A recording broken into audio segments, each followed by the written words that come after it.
Hello everyone.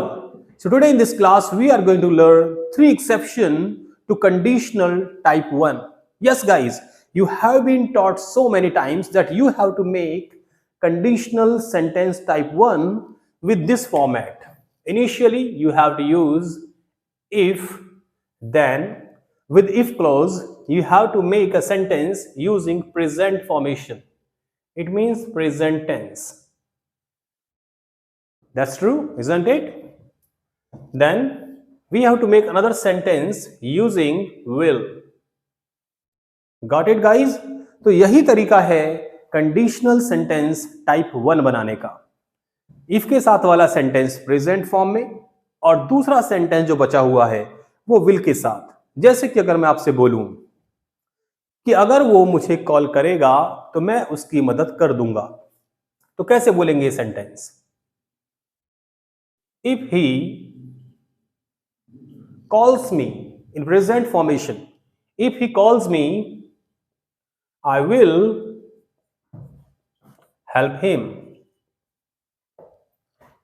So generally we are taught in that way कि if के साथ कभी भी will नहीं लगाना है. Am I right or not? Generally लोग यही बोलते हैं कि if के साथ will नहीं लगाना है. लेकिन आज की इस क्लास में मैं आपको बताऊंगा कि हम इधर भी और उधर भी, यानी if के साथ भी और if के बिना भी विल का यूज कर सकते हैं. लेकिन दीज आर कॉल्ड एक्सेप्शंस. ये अपवाद है जो हमेशा काम नहीं करते, कुछ पर्टिकुलर सिचुएशंस में ही काम करते हैं. चलिए पहला फॉर्मेट लेते हैं. So if you want to express willingness, जी हां दोस्तों, अगर आप विलिंगनेस दिखाना चाहते हैं, आप दिखाना चाहते हैं अपनी इच्छा कि मैं ये काम करना चाहता हूं, या जिसके बारे में सेंटेंस बोला गया है अगर वो अपनी इच्छाओं को बयां करना चाहता है, तो आप यूज कर सकते हैं दोनों तरफ विल. लेकिन क्या नियम है, क्या एक्सेप्शन है? Rule number two show the willingness.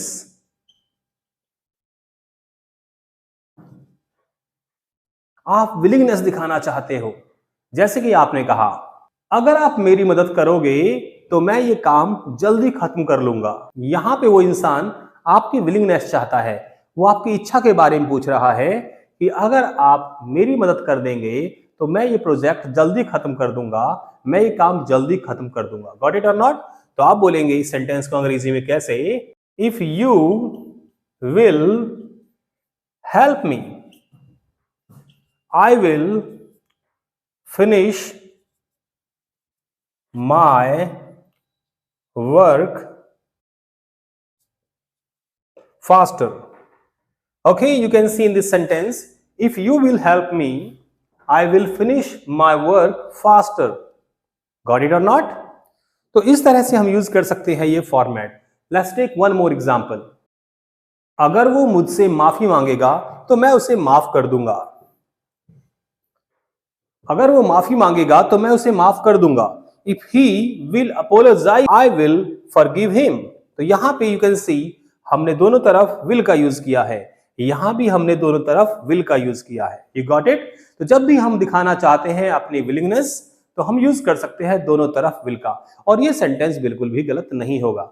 जी हां, अगर ये नेचुरल फ्यूचर की आप पॉसिबिलिटी की बात कर रहे हैं तो आपको will सिर्फ इधर लगाना है, if के साथ आपको will नहीं लगाना है. लेकिन in this case this is not quite natural. यहां पे हम बात कर रहे हैं विलिंगनेस की, तो यहां पे हम दोनों तरफ will लगा सकते हैं. Got it? Exception number 2 says, अपवाद नंबर 2 कहता है कि अगर आप एक्सप्रेस करते हैं, अगर आप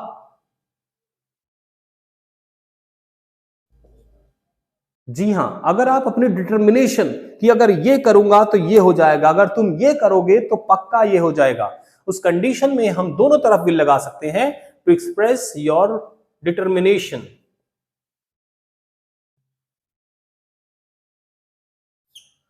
ओके, लाइक अगर आप कड़ी मेहनत करते रहोगे तो कभी ना कभी आप कामयाब हो जाओगे. तो यहां पे हम बोल सकते हैं if you will keep trying. If you will keep trying, you will